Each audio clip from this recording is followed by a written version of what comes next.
ושבתם מים בששון ממעייני הישועה אדוני הישועה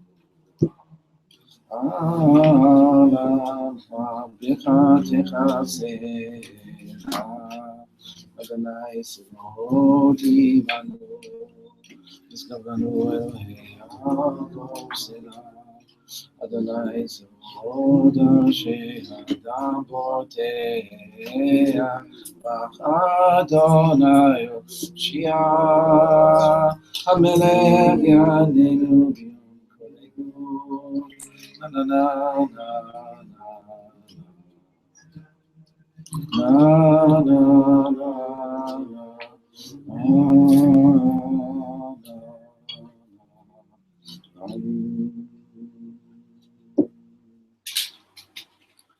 So the two things we're talking about today is really near the end of inner space. These two very mysterious things called Noga and Chashmal, and how they're spoken about in the vision of Ezekiel, how he speaks about them, and then how we now speak about them and how we use these ideas, and they're part and parcel of our lives. And they're no longer just the domain of Nevuah. They're very important. Certainly the Noga. The Hashmal is very interesting. So let's see. Let's start. There should be a chair. There's right there. He talks quite a bit about it. You could go through this whole last part, end part of the book, and I always call it, the subtitle is The Mind of Arya Kaplan. It's just he relates things, associates things, he goes off and he explains things in a sense. There was nothing I do when I was doing this. It was just go with him, and put a footnote here and a footnote there to what he said. That was, there was a lot of learning behind what he said here, the ideas that he brought forth. He was an associate of mind. He took a certain point and then he went in the circles around it and enhanced it and enhanced it and enhanced it, and the ideas got stronger and stronger. And then you'd come back to the original idea and you'd understand how now that was not just something that was in the prophet Ezekiel's experience, but it's something that's like part and parcel of our lives, like I just said. And in that way, he tried to deepen our appreciation of what the prophetic books are about. They're not just about reading about somebody else's experience. They have to be brought into our experience.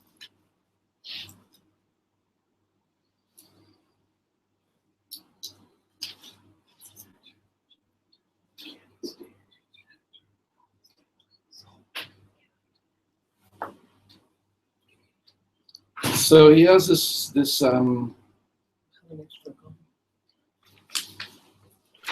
164 and 165, and if you don't have one yourself, so you'll share. Again, as I said at the beginning, the more important is what we're going to talk about, and and jump off the pages and talk and understand things. So he has this idea. When he gets down to defining Noga, in terms of the vision of Ezekiel, so the verses are like this. Chapter 1, early in the chapter, verse 4, it contains everything we've been talking about. It's like most of this whole thing that Rav Kaplan does is on verse 4. I saw and behold, a stormy wind came from the north, a great cloud, number 2, flashing fire, number 3, and a Noga, savivla, was a Noga, a radiance, a glow around about it, savivla, or Noga lo saviv, was a surrounding it, around the fire, was a radiance, which is typical because if you look at a candle, you'll see a glow, and if you meditate on the candle, especially in the dark, you can see a whole ecosystem there. You can see right the bottom part of the flame is actually dark, right next to it, which is actually next to the wick, and then around it is a kind of a yellowish, but it's not that bright. And above that is the brightest part of the flame, and then around that is a bluish, and around that is 2 more, which actually the last one is like it goes out into the darkness, but it's very subtle. But this incredible incandescent one that's right above the black part, which is above the wick, is the most amazing part of the flame. So it's worth doing that and just seeing what that does to you. Then you close your eyes and then you see the flame in your retina or whatever it is that you see it in. You see it internally, and that's when the real meditation starts. If you try too hard, it'll disappear. But if you let yourself just let the reshimu, the impression that's left on the retina, and you just watch that, that's a very special meditative experience. And so what it is, it's supposed to get you into a state where when you use focus you're trying to access a deeper state of consciousness through putting your attention on something. Did you just say the parts of the candle again? Sorry, I missed part of Well, we have to bring one. Yeah, I think that would be really helpful. We have a candle. Back there, we have candles, Shabbos candles. But we don't want to light the wrong one, but okay. Let's do that for a second.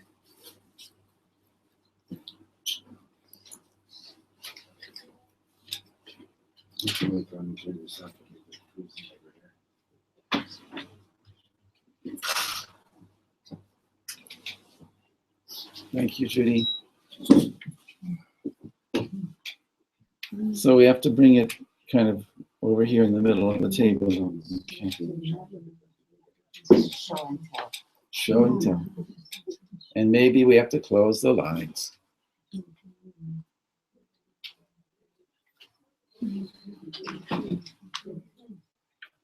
So we're going to close the lines. So you see the blue at the bottom? Yeah, just don't hold it over the computer. No, okay. The blue at the bottom, above the wick itself is a gray area. Above the gray area is the incandescent part, the brightest. There's a very thin kind of thing around the whole thing before you get to the more expansive one. Wow, that's so special.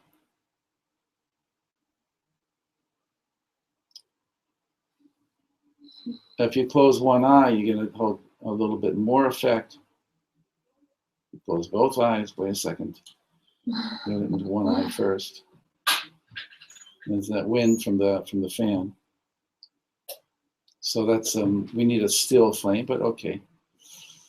But at least we got the blue in there. Everybody sees the blue. It's very subtle. It's towards the bottom. Sometimes actually, it's yeah, it's there. Beautiful blue.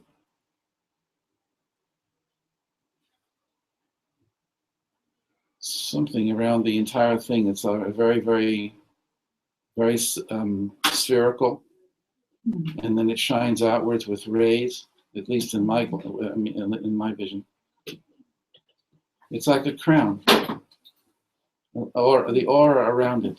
It's a crown. So which part of the So Noga? that part, the Noga, what? Which part of the Noga? The Noga would be the non-physical. Actually, the whole thing is barely physical, but the Noga is beyond the actual body of the flame itself. Is the radiance that comes out of it. The crown part? It's all around it. Maybe I should hold my hand up like this. Noga? The crown? Well, yeah, because it's called the glow, the radiance. Noga is. You see the halo. We can't do it with the fan. No. Yeah, maybe block out the fan. Isn't that what they call a halo? Yeah, a Noga is an aura or a radiance or a halo. The word halo in Hebrew, in English, comes from how, where it says in the book of Job, hilo nero ale roshi. The hilo, which is the halo of the nair of his candle, was over my head. So Job says, oh, I wish I was back in the womb before all these troubles came upon me.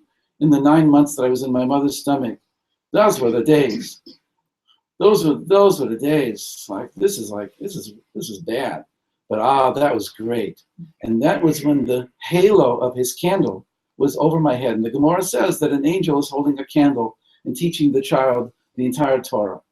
It's obviously not literal, not a literal candle, but it's a spiritual presence within there, with which the child is seeing his or her entire life and being taught. And in disembodied state, and the halo, and Tehillim, and Hallel, and all those Hal words come from the same root, meaning radiance, just to shine back the light that Hashem shines to you, shine it back let it go through your heart and shine it back. That's all comes of radiant or reflected light. That's what Hirsch does in around 17 places. He always says that Tehillah is the radiance that reflects back from, when you receive light, your response to it is to shine back to the one who gives it to you. And then to shine it on to those who also you can give to. Like the moon is a reflected light and it faces the sun, but it also gives us part of its light. So reflection and radiance are all this whole thing with halo. In terms of the spiritual thing, which is what Rabbi Kaplan goes into, I'll put this down now, we'll turn on the lights. The Noga becomes, in our tradition, when you put them all together, there's called the four klipot, the four shells. The hard outer shells are the more difficult ones that contain sparks of holiness that are said to be so deeply buried that it's not even in it's not possible for us to redeem them until they come into the Klipat Noga. It's almost like a conveyor belt. When we bring sparks out of the Klipat Noga, which is closer to us and closest to us, which is the thin shell around the walnut, or the thin shell around the almond that's edible, or the white part of the orange underneath the orange, that if you cut the orange well, like my mother used to, you keep the white and you eat the white, because it's part of the shell, but at the same time, it's part of the fruit. Please, let's open the line. So there's a part of the shell system which actually is, let's not let this go on anything. Okay. You want it back over there? Thank you. Should always look at candles. Yeah, put it on. Yeah, put it on. If I'd had this, I'd turn this on also. I like a lot of light. Okay. Oh yeah, but don't forget to close your eyes for a minute and see the flame in your retina. Is that far out? Anybody not see it? Turn it back on. No. I'm saying with your close your eyes, it doesn't matter. If you lifted it, it should be imprinted in your retina for a while. Is anybody not see theirs? Huh? I'm not seeing. You don't see it? Were you looking at the flame? I thought I did. You thought you were. Well, you know the effect though. You can do it with the sun, and you're not supposed to look at the sun except, not to hurt your eyes, but you certainly get the effect. And it could be that it's actually not good for the eyes to look too closely at something like that. But those of us who did do it, so it's there on the retina. It'll go between black and blue and light. It's a moving, living flame in a sense, just like it was when we were seeing it physically. Mine is a blue outer perimeter with an orange within that and a yellow within that now, but it's going to change. It's black also. So, okay. What's that all about?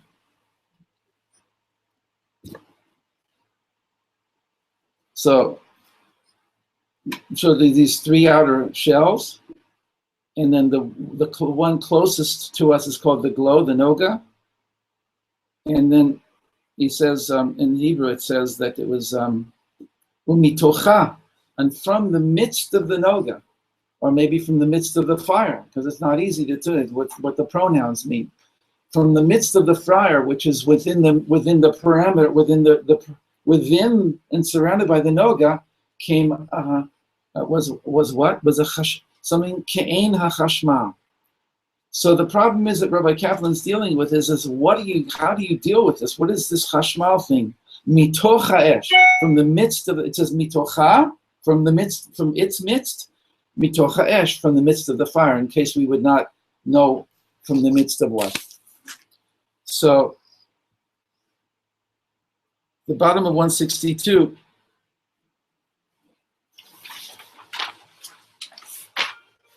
Whoa.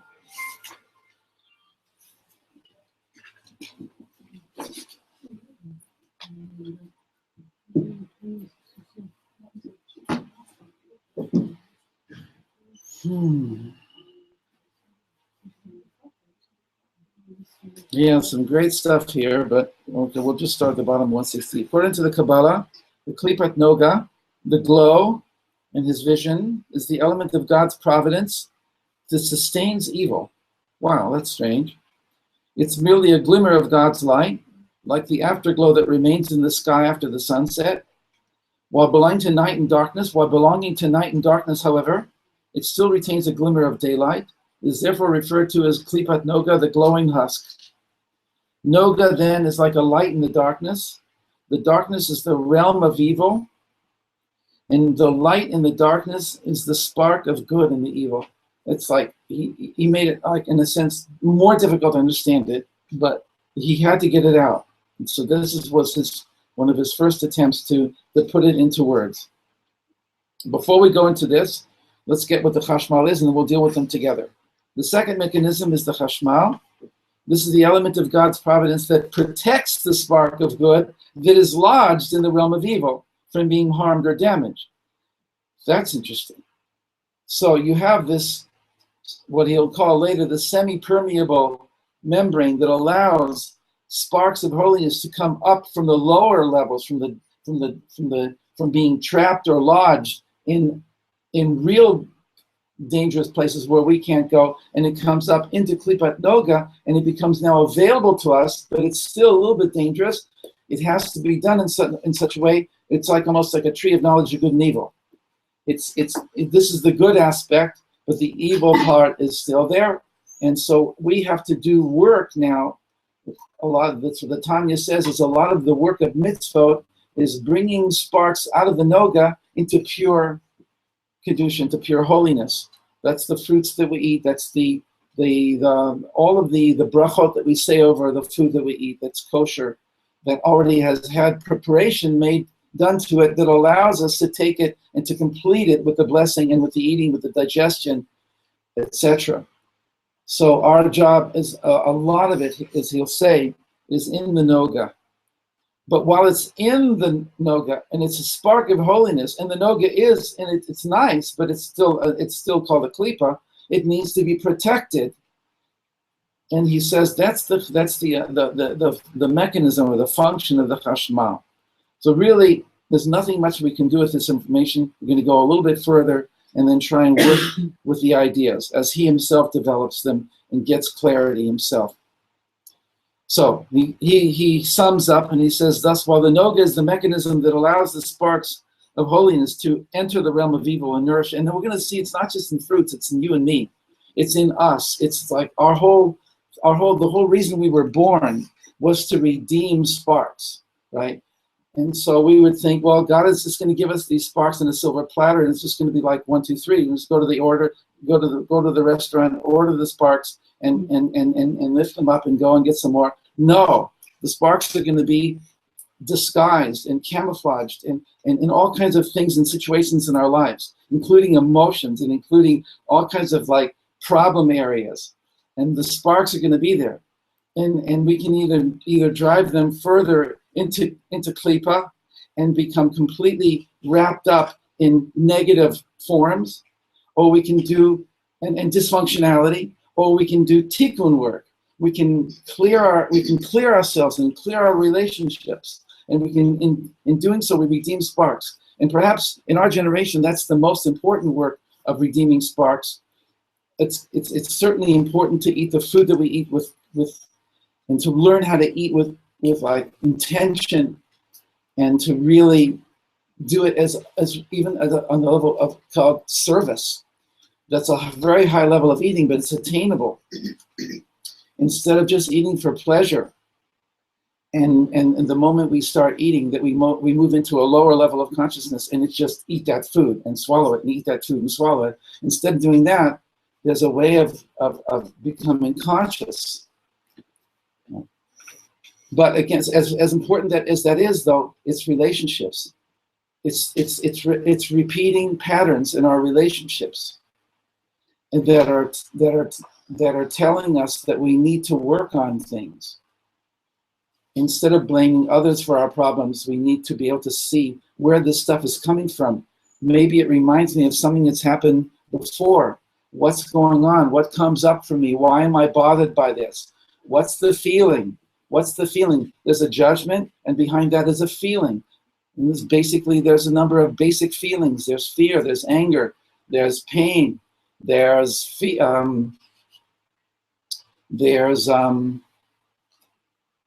sadness. And of course, on the good side, there's joy, there's love. So and once I feel that feeling, and I allow myself to feel it, then I have to discover what is behind that. And there's a way of working with ourselves where we can actually start to process and get clear and really live our life with much less klipot between us and our experiences. Because klipot distort my experience, so that person over there who just looked at me one way, in my opinion, that person hates me, and therefore I hate him back. And that person is that person, and he's different than me, and I don't like him. So it's a klipa system that's preventing me from having a relationship. If I clear away the klipot, then I have a clear relationship, and I see that person was not what I thought he was. It was only a what do you call it? A projected judgment based on my own experience and my own stuff that I'm carrying. It had nothing to do with him or her. And whoa, that's really a big revelation in life. So the whole idea of working with klipot has a lot of practical application. Every day, almost every time you open your mouth, right? Do you fall into a klipa, or are you into clearing your klipa? You want to say something? You can get somebody unconscious. You can get someone else to behave as that negative people. That's what you used to. You create your mirror You images. see them a certain kind of way, you're not even thinking about it, and they start acting like you stop to think you don't want. You know? It's very scary. Happens a lot with husbands and wives, Mhm. children. With people on the street, it's hardly any klipas. People who teach tshuva and they teach Torah, they have these perfect relationships with their students. When they get home and they're with their wives and their kids, and that's when all the other stuff comes out. So, my goodness, I'm full of contradictions. I just taught the greatest class in the whole world, and look who I really am. But no, don't give up. Don't say, oh, that means that I could never teach again. Let's be vulnerable. Let's recognize our faults, and that's the beginning of being able to clear. That's true. Yes, both of you. Okay. After Moshe descended from Mount Sinai, his body was still connected with Klipat Noga. Ooh. Well, I think we saw a text once, either in the Zohar or in the Ari, that before he took them, before he took Bnei Israel out of Mitzrayim, when he had his first experience at the burning bush, is when Hashem said to him, "Shal na alecha me'al raglecha," take your shoes off your feet, and the explanation is it means take off your body. I'm going to zap you with a light that's going to completely transform you.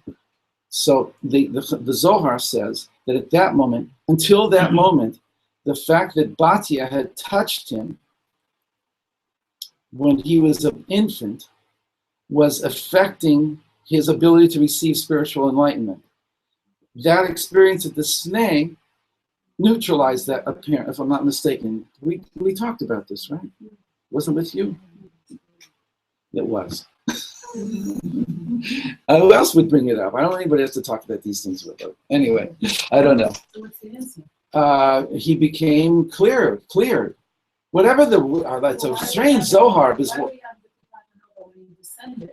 He shouldn't have the Klipat Noga. Should be clear of it, right? When he was a baby, he was born, the house was filled with light. We know that when it says, it says in the verse that he was Tov. And Tov goes back to the 4th verse in Genesis, which is Ki Tov. So Tov and light are the same. So that's why Rashi says on the verse where it says that the Tinuk was good, it was Tov. Rashi says the house was filled with light. So we know that this was an incredible neshama coming into the world.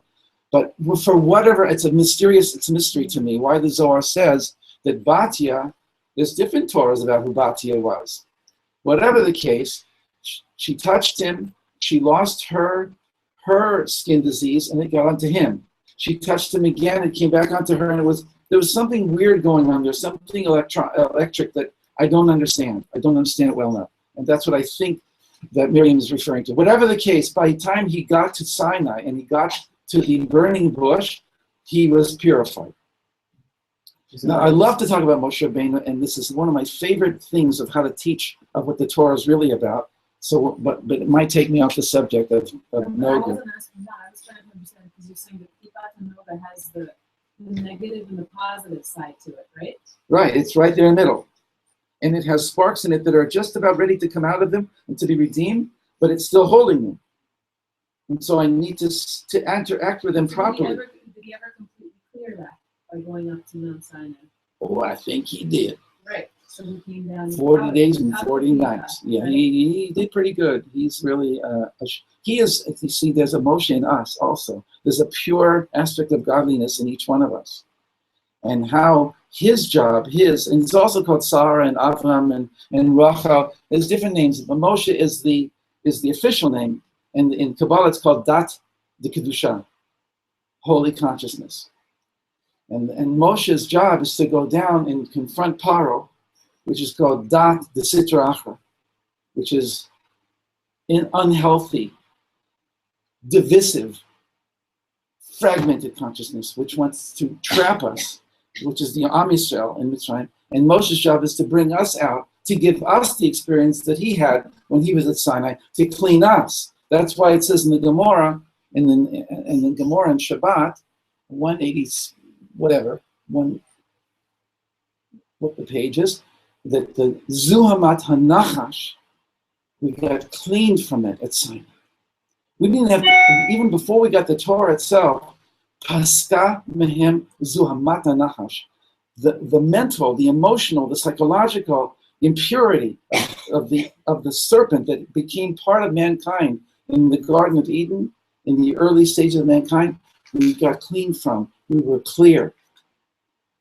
And so that's the experience that Moshe had when he had his burning bush experience, when Hashem said, Moshe Moshe, which they explain as that he became completely connected. His lower Moshe that is living within the body of Moshe became completely magnetized up and connected to the higher Moshe that never came down. It was pure, and that became now capable of bringing that back down into a new level of existence down here. So there's wonderful things to talk about. I just hope that this isn't being confusing for everybody.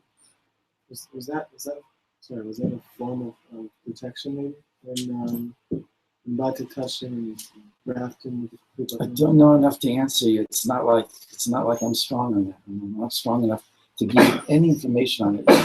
My understanding at all. We have to go find the source, look it up, and see whatever we can find about it. And if you want, call me, write me, come to my house, we'll do it. The last question. So the Lubavitcher Rebbe, No, you can continue to ask questions. he asked, the Lubavitcher Rebbe talks about the Klipat Noga all the time. It's talking about the Nefesh Bahami is connected to the Klipat Noga, correct?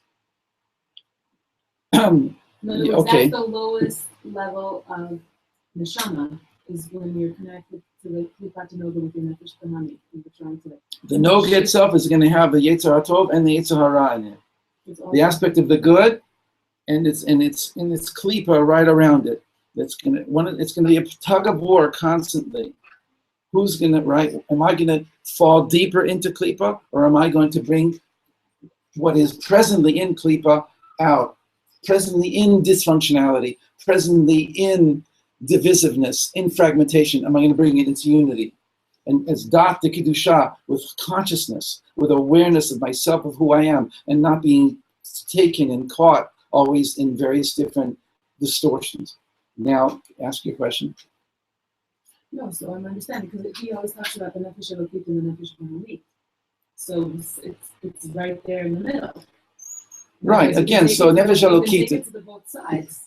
Yeah, okay. So Moshe is Nefesh Elokit, and he's on that side of the thing, and our job is processing, is getting things cleared and lifting them up and elevating them and not negating them.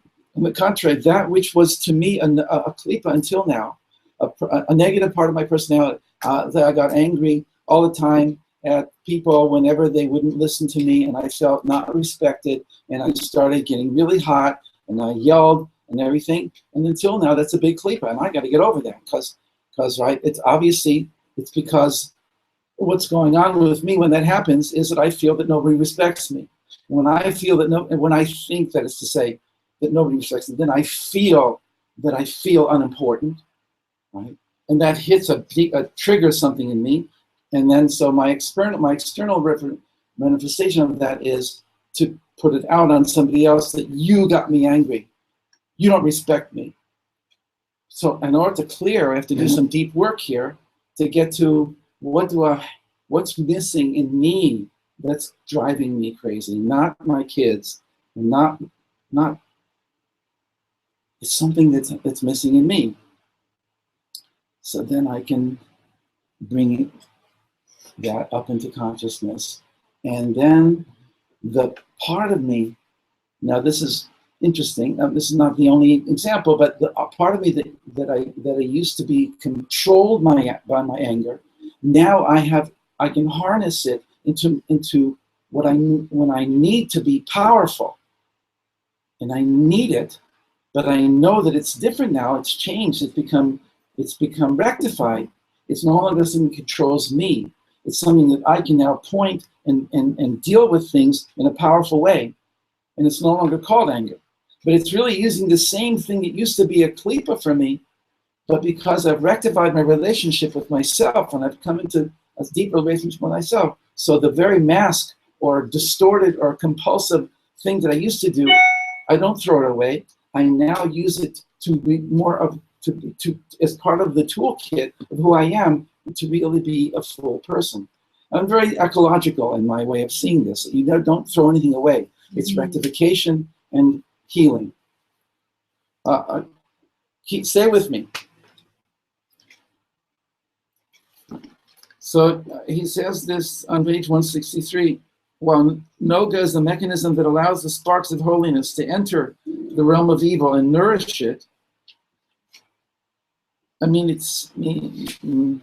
I guess it's a two-way thing. It allows.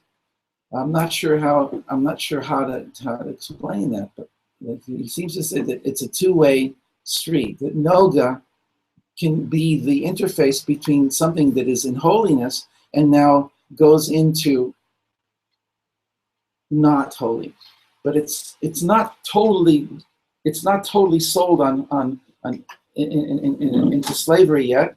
I would say that working with things that I'm familiar with, that there's chet, there's avon, and avera, and then there's pesha and resha.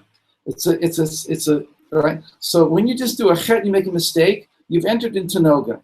Now what do you do with it? Do you do tshuva? Do you come out of it and say, wow, that was like really not me.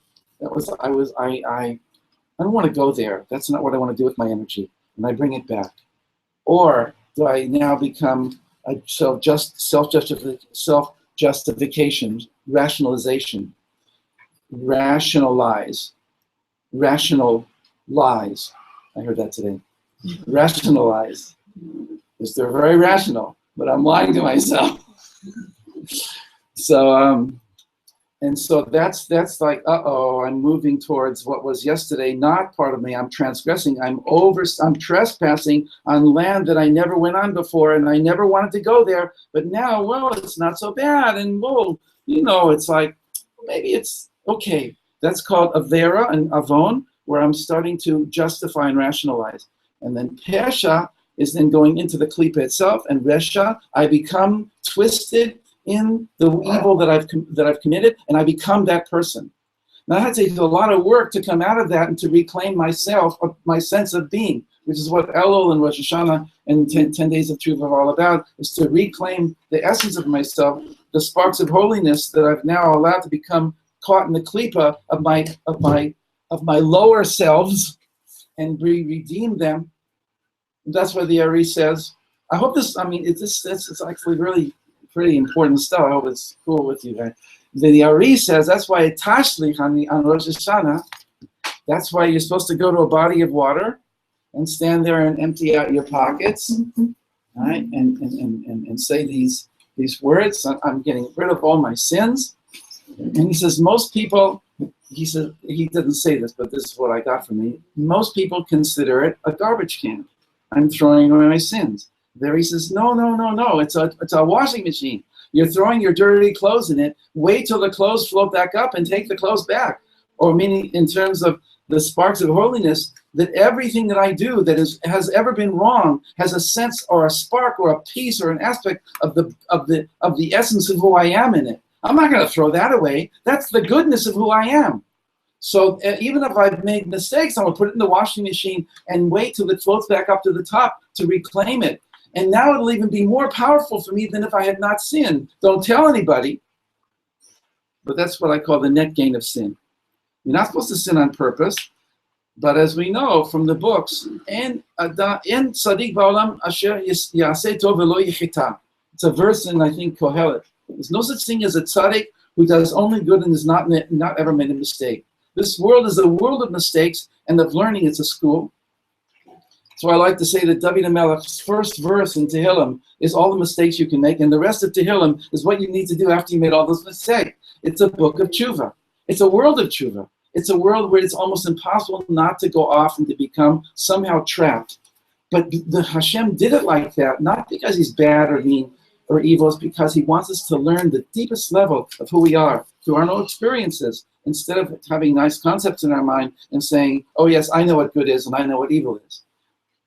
We have to fall, and then we have to come back, and then we say, wow, now I know how awesome it is to be alive. and how important it is to be. I can't be who I am completely if I hadn't gone through all that I've gone through, seen all the movies I've seen, read all the books that I've said, and did all the wrong things I did. And now that I've done tshuva, I am much more powerfully me than I could ever have been if I had been sitting in heaven for 1,000,000 years. The whole reason we came to this earth is to make mistakes, but to be able to come out of them with a net gain that is awesome. You let me say that. Thank you. Also says Sheva called Tzaddik Hakam. Yeah. That he falls in a 7 midah, and so in every tendency we fall, and then we're supposed to get up and turn that tendency to exactly what you're saying. Why does it say midah? Because you're supposed to be in that midah in the right side, not in the wrong side. It's really dangerous stuff because where the Maggid of Mezrich took this, the Baal Shem Tov himself, where the Tzemach Tzedek took this, they go pretty far out. Rabbi Nachman, the Ishbitzer, there, this Reb Tzadok HaKohen, how sin works and how you're not supposed to do it on purpose. But if you did do something, if something did happen to you, now is the time to do the work. Don't let the Yetzer pull you down and say, I've got you now, you've made a mistake, you're dead, you're a dead man. No, don't let him convince you of that. Say, no, now is the time that this is the whole reason I came to this world is now to not fall into your hands, but to know and to do the best that I can with what I have and who I am, and to grow from this experience. But never to fall into rational lies, to make so that's the danger part. And that's why after Shabtai Tzvi, the Ramchal was put under microscope by a rabbi in Italy, Rabbi Hagiz, Moshe Hagiz, who sent 2 rabbis to check out the Ramchal because word was going around that Ramchal was saying awesome things. And then one of his Talmidim wrote a letter and said, nothing has ever been said like this in Rabbi Shimon Bar Yochai. This is the most awesome base midrash in the whole world. Everybody, you got to see this. And it was the worst thing he could have done that aroused everybody's, because nobody was learning Kabbalah after Shabtai Tzvi. They were freaked out. The world got freaked out because he did things that were terribly wrong. And so the Ramchal had a tremendous struggle he kept asking his rabbi, how am I supposed to react to these guys? He says, just be cool, pull back, you act properly and everything will be fine. And he acted properly, he stopped doing certain things and they still came against him. He said, now I know that they're not okay. And they have an agenda. But still, it wasn't completely worked out. And finally, when he went to Amsterdam, from where he was before that, where was he? He was in Italy, in Padua. So he went to Amsterdam, and that's where he started to flourish, and people loved him, and he was like awesome. It was so, but then he came to Israel, and even all that, after all, he passed away at the age of 39. He wasn't able to finish his work in this world. But what that was my point was that that's when the Baal Shem Tov also. So the Baal Shem Tov was born in 1698, but he was told by Achia Shiloni, his spiritual teacher, he was told, don't reveal yourself, I think, until the age of 35, if I'm not mistaken. And that was to save him, that he could live to an old age. Because if you would reveal yourself too early, like Rabbi Nachman did, and the Ramchal did, and some of the others, and the Ari himself, then you're basically being Moser Nefesh to give over certain information for Klal Yisrael, but then you have to go. But the Baal Shem Tov was told, don't do that. Don't reveal yourself until I tell you you're ready. And he waited and he hid himself and he made like it was nothing. And he why am I doing all this? Is in order because of this, the dangers of I don't want to get tongue-tied. I want to say that my original point here in bringing up Shabtai Tzvi was that we don't ever want to sin on purpose. That's what he did. And so, but if we do, then that's the chance to fulfill all of the deep teachings what the Baal Shem Tov, the Ari, the Ramchal, and the Gra are all talking about. but it's that particular understanding. I hope that was not. I thought that was clear. The Tehillim is a book of tshuva. The David the Melech is a man of tshuva. The whole Shevet Yehuda is a Shevet of tshuva. The whole world is a world of Mashiach ben David, who's the one who does tshuva and helps all of us do tshuva. But it must be done that we didn't. That we always have to do the best we can with what we have. That's all I wanted to say.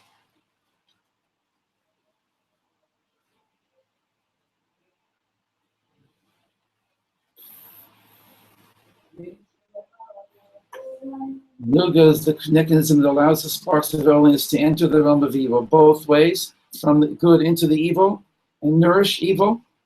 And then it's the mechanism that also allows us to take sparks of holiness out of the Noga and bring it into Kiddush. That's what I got stuck on here. The Chashmal is the mechanism that protects the sparks while they are trapped in the realm of the Klipot. That's interesting. What is that in our experience? He says, Chashmal is therefore likened to a garment, and Noga is a semi-permeable two-way membrane, the interface. That's Kaplan at his best, okay, the psychologist, the physicist, and all that. A garment and a two-way interface, two-way membrane. As such, the Klipat Noga represents something that can be used for good or bad. It can go one way or the other. On the one hand, it allows evil to derive its nourishment from the holy. On the other hand, it serves as the channel for unbinding holiness and redeeming it from the realm of evil. So this is now him. He's starting to get hot. He's starting to warm up. This is what's exciting. This is why free will is so important, is that we have the ability not just to go on automatic and default and do what comes natural, which may cause sparks of holiness to be lost because I'm going to default to ego, to my own pleasure at the expense of my higher truth. We have to learn and have tools to go into our higher truth and from there to start bringing sparks out of the klipo. That's only can be done when I'm in a state of consciousness that's not warped, that's not distorted by rational lies with stories. It's a mistake to think that Noga is neutral. On the contrary, it applies something extremely dynamic. The Ari states explicitly that all our avoda takes place in Noga, because Noga consists of sparks of holiness that have fallen into the three lower or evil husks, as opposed to the husks themselves that only God can redeem. It is these sparks that we must elevate and return to their source. This is a dynamic process because these sparks must literally be unbound and set free. Again, with a piece of fruit, it's one thing. In my own personality, I need help to do this. What are the sparks that are in my Noga that I have the ability through my free will to redeem? And what are the ones that are too hard for me yet? And where do I get the power to do this? Where do I get the wherewithal? If I'm just eating on automatic and my sex is automatic and everything is automatic, so it's like all of my energy is constantly being drained from me. And I'm living, I'm alive, and I have successes in my life, and I do good things. I can get tzedakah and daven and all that, but something is wrong. So I'm saying that there has to be a deeper level here where we start to, it comes to basically a statement to Hashem. Hashem, I want to start living my life on a higher level and fixing my life, not just living it. I want to start the rectification process that I came here for. Life, in a sense, has put me to sleep.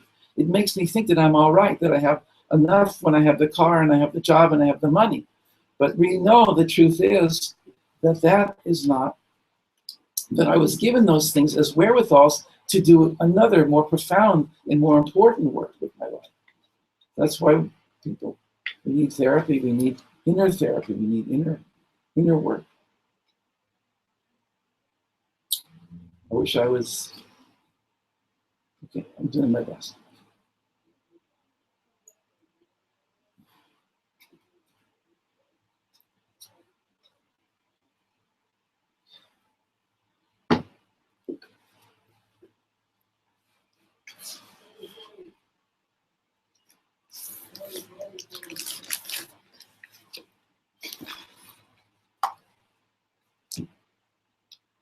Something.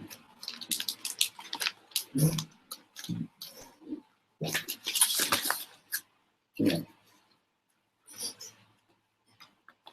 You don't have this. Question is, I wanted to make it available to everybody. It's a text from the Gra about Noga. So, is it too much of a jump to do this? Let's try it. There's a little piece of Gemara in Baba Batra 75. In the future, the Holy One will make a Seuda, a banquet, for the tzaddikim from the flesh of the Leviathan.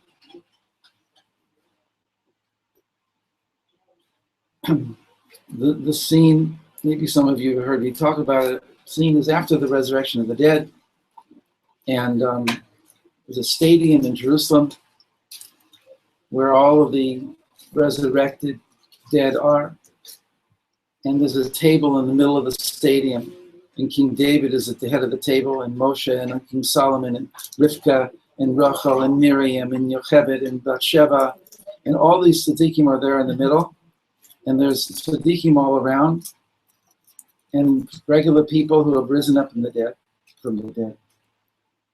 And so there'll be this tournament between the Leviathan and the Shor Habar, the wild ox, otherwise called Behemoth.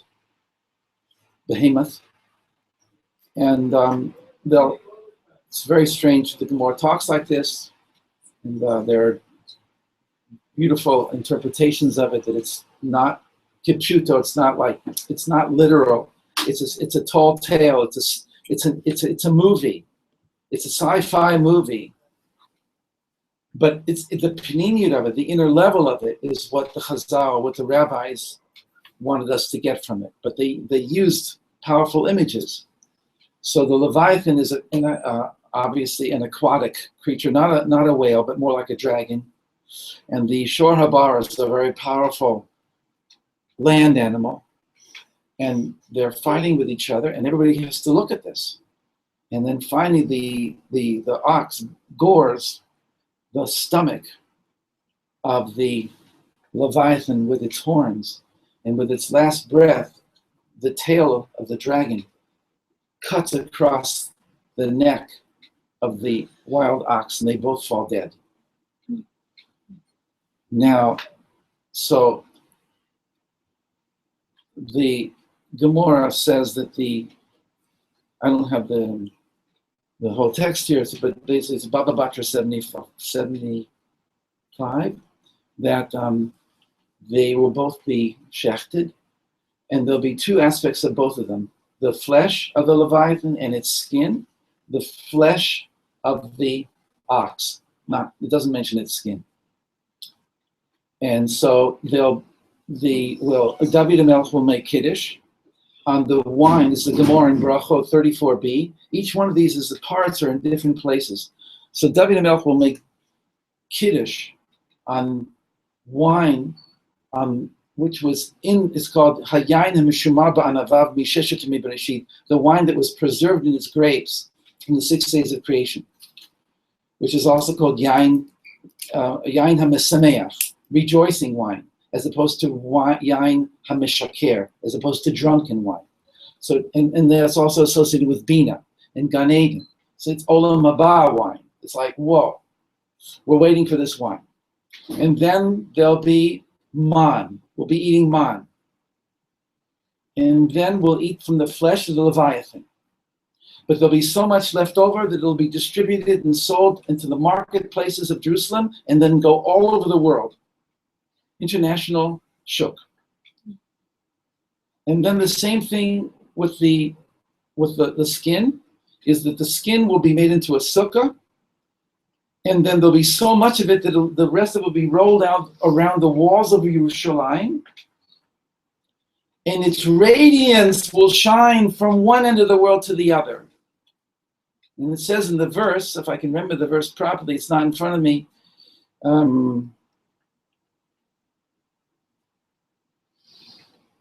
Kings will walk by its light, and goyim lenoga zarchech, and nations will walk by the radiance of its dawn, of the light of the skin of the Leviathan turned into light. So the Gra says, the distinction between the first case of the banquet with its basar, the flesh, and the second case of the sukkah with the skin is a great sod, a great mystery that is extremely concealed. This is the Gra writing in his commentary on Sifrei Tzniuta, which is a part of the Zohar. Immediately he changes channels. He says the place of the Brit Kodesh, which is again part of this whole thing with Rabbi Kaplan also. He goes directly into the eighth day and Brit Milah, and he does a lot with Brit Milah. So look what the Gra does before him. The place that the Brit Kodesh is performed is called the Basar. The Orla, this the word or, is skin. So it has to be pushed back and a clamp there, and then this part gets cut off, and the rest is pulled back down. The skin has been taken off, the outer skin has been taken off, and then the inner skin has to be pushed down, and then the child has to be like that. For the rest of his life, he's called circumcised, because the orla, the skin, has been cut off. The place that the Brit Kodesh is performed is called the Basar. It is here that the light of Chesed is revealed. The skin is the skin of the Orla, the foreskin, that surrounds this place, and is the mystery of the Kotnot Or, the garment of skin of Adam Arishon after the sin. Before he was Kotnot Or, garments of light. After the sin, he became Kotnot Or with an Ayin, garments of skin. The sages have alluded to this in the connection with their statement, quote, in Sanhedrin 38, Adam caused the growth of his foreskin after initially being created circumcised. And they don't just mean his genitals, but his whole body was light and then became covered with skin. And they use the genital as a symbol, but really it's nothing, it's everything became coalesced from an energy level of Gan Eden down into a physicality. And the main one that happened to was Adam. But it was everything, all of creation sunk from a high energy level of Noga down into a lower energy called physicality. Now, so now what the Gra is excited about here is that the skin, which is formerly light and which became skin, the skin of the Leviathan, we're now being told that this skin is being rolled around the walls of Jerusalem and it's shining. And he said about this, I'll read it to you. Originally, Adam was clothed in garments of light, which is none other than the Oreganus. Only afterwards was he covered with skin, which caused the light to be concealed. And of course, skin is hide. It will not be revealed again until the Sitra Achra will be removed. In other words, the aspect of reality that tries to hijack energy from holiness. The skin was the result of Adam Rishon's eating of the Etzadat Tov V'Ra. Instead of going into Tov, he fell into Ra.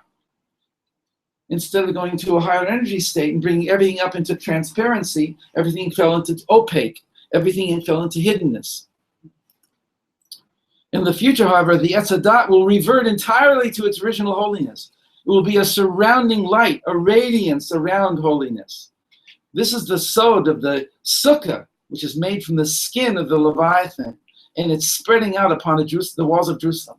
This wall is a wall of radiant fire, as it says in Zechariah, for I, Hashem, says Hashem, I will be a chomat esh saviv, a wall of surrounding fire to Jerusalem, in a glory in her midst. And the word saviv here, he's saying now, it's called a gezerah shava, because the Ezekiel 127, it is also written in Ezekiel, I saw a vision of the appearance of light in the Noga lo, saviv. Noga, saviv. This Noga refers to the Etzadat Tov V'Ra, as is known. Will it become skin? Will it become radiance? When it becomes radiance, then it becomes a radiance around holiness. When it becomes skin, then it closes out holiness. In the future, the verse will be fulfilled. The nursing infant will play on the hole of the cobra. They shall neither destroy nor harm in all my holy mountain, for the earth will be full of the consciousness of Hashem, of Dat, as the waters cover the sea. When there's full manifestation of Dat, then there's no more destruction, there's no more fragmentation, there's no more stealing of energy. In the meantime, the Noga that has become the Orla, the Noga that has coalesced into physicality and now hides and traps Kedusha, the Noga, in the meantime,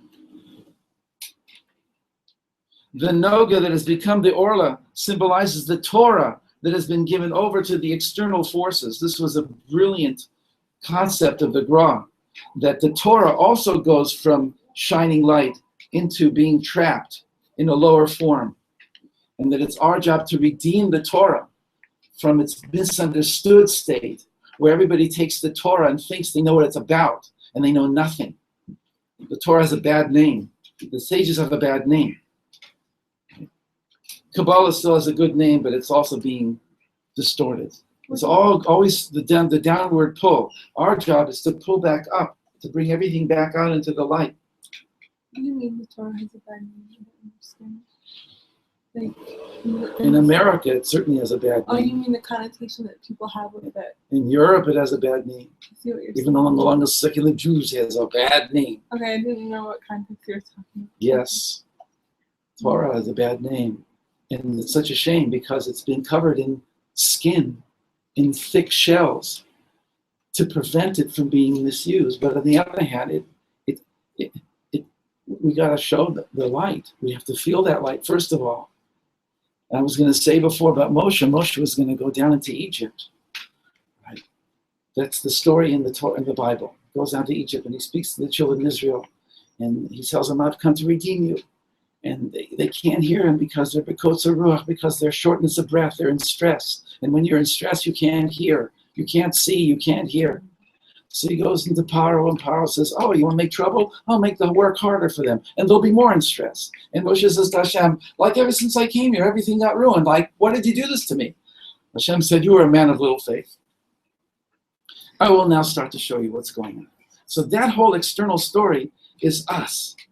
That we have a moment of enlightenment, and we want to go and try and fix the rest of ourselves. And then we go down into the Egypt part of ourselves, into our sexuality, into our relationships where we've been stuck in that, and we say, oh, I've had the mountain experience, I've been transformed, I've really done it now, and I go back and it just brings me down. My mother says one thing and I'm yelling at her all of a sudden. Wow, where'd that come from? I'm so unfixed.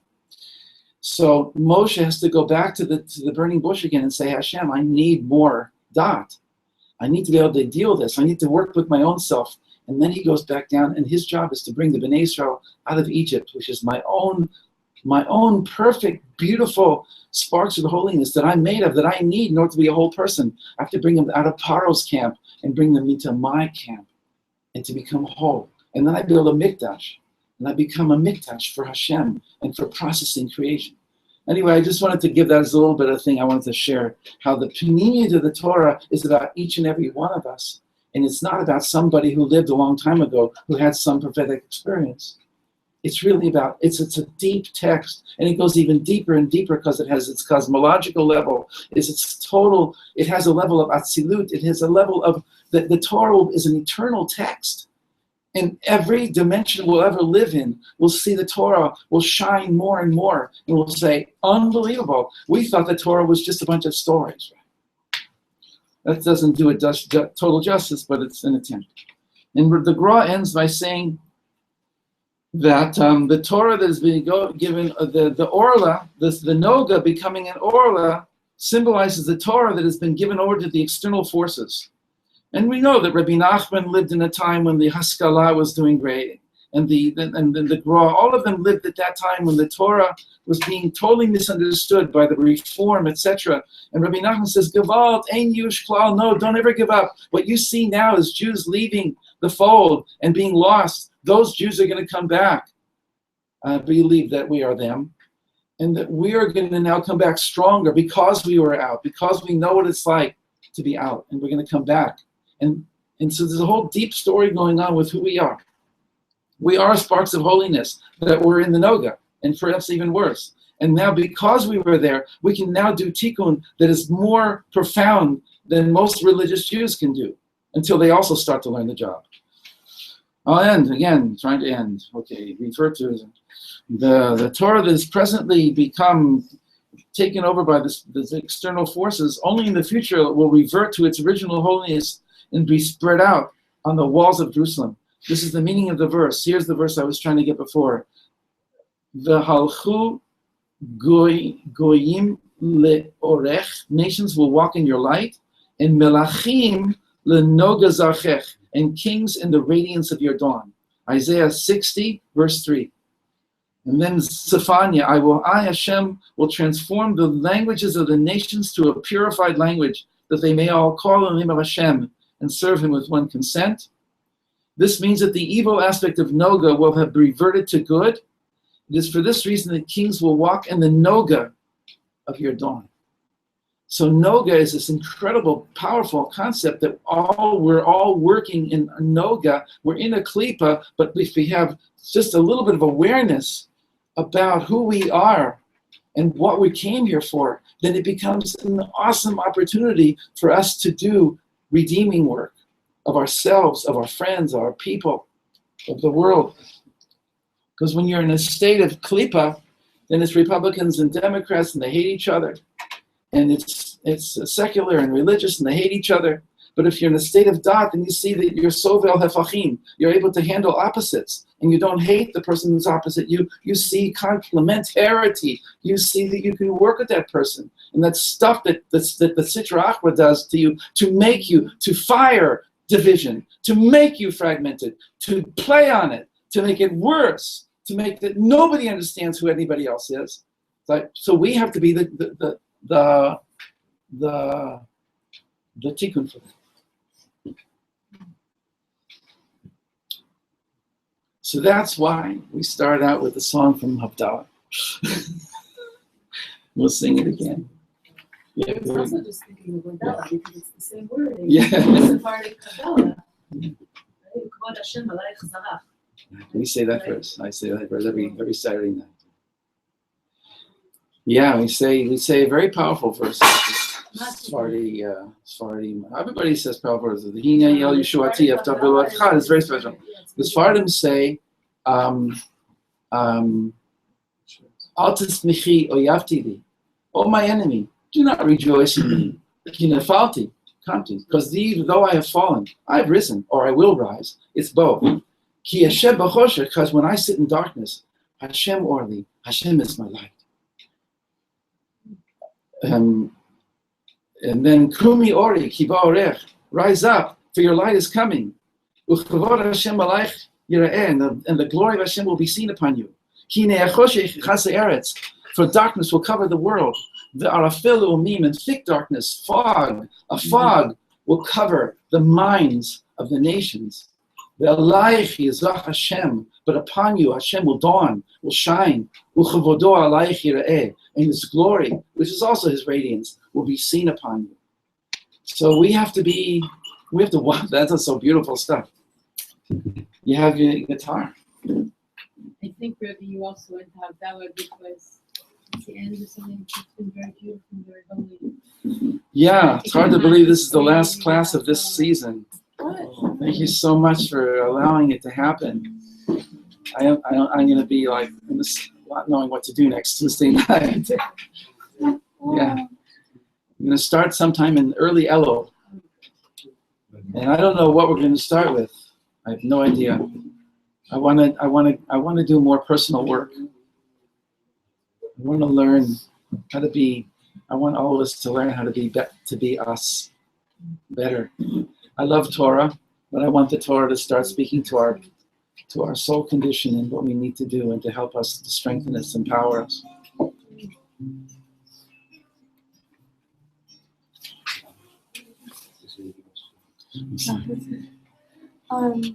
So would you say in like everything that you've described that the Avot and Imot are like the flame of the candle, and that we are like the Noga right now, and that the fact that like all the Nishamot are coming back and that fixing, like hopefully rectifying that the transformation of that Noga is supposed to subsume the entire atmosphere with light, or it could have the opposite effect? No, it's going to go for the good. I mean, we want to we want to head off any negative stuff that's going to happen by empowering the good. That's why this moment in history is so powerful, because we're poised. Please, everybody, fill out and the 30 shekels and fill out the paper, the list. Please. He's going to leave tomorrow night to go into exile to bring money back to run the yeshiva. He's leaving tomorrow night. We bless you, Rav Shalom. We bless you, Rabbi Yehudit, to be able to hold the fort here while he's gone, give him strength while he's away. So yeah, we're such an awesome point of delicate, where the tipping point is so easy towards evil, towards total darkness and confusion and chaos and killing. God forbid what could happen because of the forces that are at work in the world. So we need to do this more than ever, is to connect with the light, to be in the light, to know that to bring down the light, to make a place for the light in ourselves, to breathe it in and to make space for it, and to be able to believe in ourselves and to walk with this light. That is the light of Avraham, Yitzhak, and Yaakov, and Sarah, Rivka, Rachel, and Leah. There's 26 letters in their 7 names. 26 letters in their 7 names. They were the Maaseh Merkavah. They were the chariot of God. And we are the children of Israel. The initials of all of them together spell Yud, Sin, Resh, Aleph, Lamed. Yisrael. Yaakov, Abraham, Aleph, Rivka, Resh, Leah, Lamed. So we're the B'nai Israel. We're the ones who have the job of being the chariot through which Hashem manifests in this world. It's not a privilege. It's a job. It's a responsibility, and we have to come up and ask Hashem to be able to do this. And everything that's going on in our lives daily is a chance, another opportunity. If you see life as opportunities, it's much more positive. If you see life as trying to rip us off and to steal from us and to get us down, there's plenty of opportunities for that. But I hope that we can see life. And we're in the 3 weeks now. We're in the 3 weeks. We need more than ever to ground ourselves in the light, to be completely immersed in the light. I think I said it last week at the very end. If you hold that you can't say shalom on Tisha B'Av to each other, then at least let's hug each other. Let's overcome. Let's unite from the depths of our hearts. That's what Yerushalayim is for us to go into another level of our soul evolution. That's why we came here. And if we were born here, all the more so.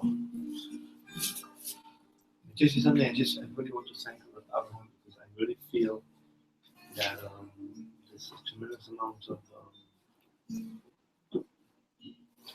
like self-sacrifice that he puts into those kind of learnings to bring down and to be able to share. And it's really unique.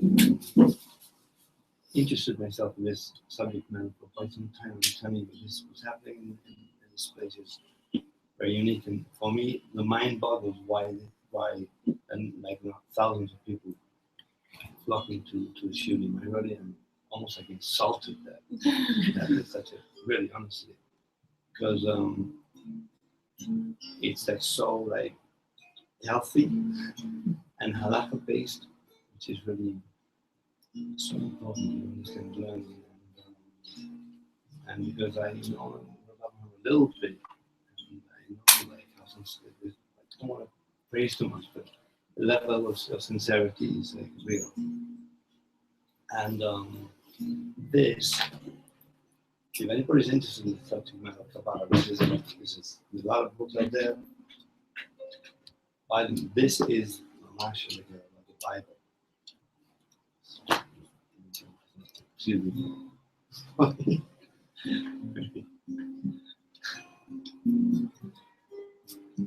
Brothers, when brothers are brothers, there's nothing like it. Sisters are sisters. There's nothing. I really believe that that when we connect with each other in a deep way, we make a vessel for Hashem in this world. And it's so important. Well, sometimes if you feel that you're not getting the point, of course, it's not true. Because I think each of us feel it in drops and buckets, and it all goes in, and that's where we come back. And that's what we'd like to continue. Adonai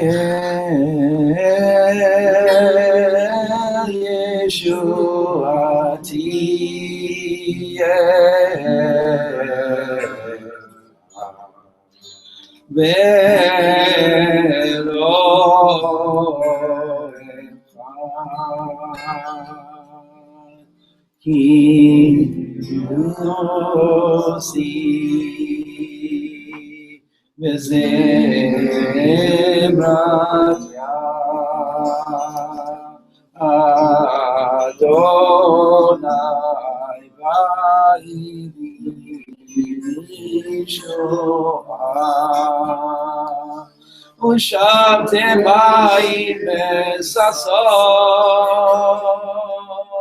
mimayne Yeshua l'Adonai HaYeshua Alacha birchatecha selah Adonai Sebaot Imano Gustav Lanu Elohei Adon Selah Adonai Sebaot Asher Adam Bo Te'achah Adonai Hoshia Amen Yadino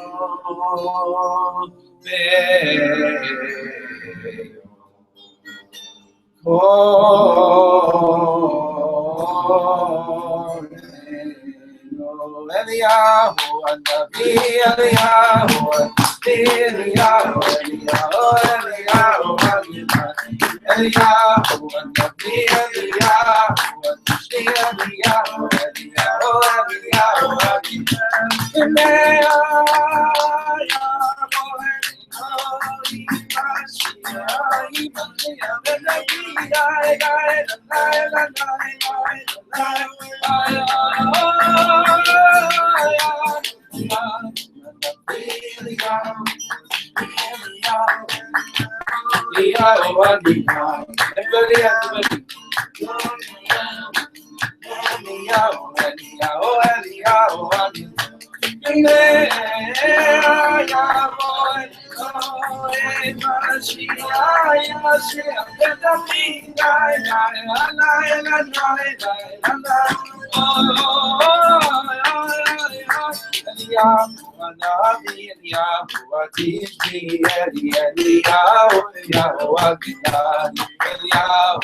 you everybody for the light that everyone brings.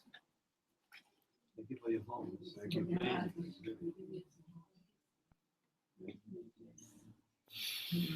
I feel it's hard to go home, like I feel like so protected. The warmth here, it's very special.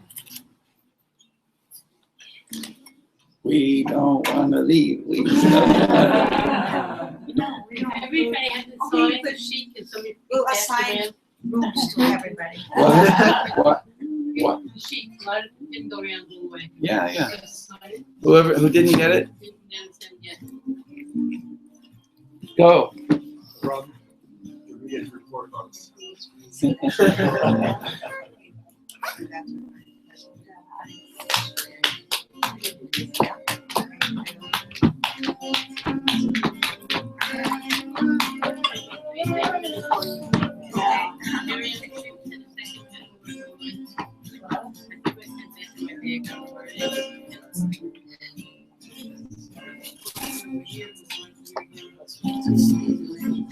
It's the only one that exists. And get scared again.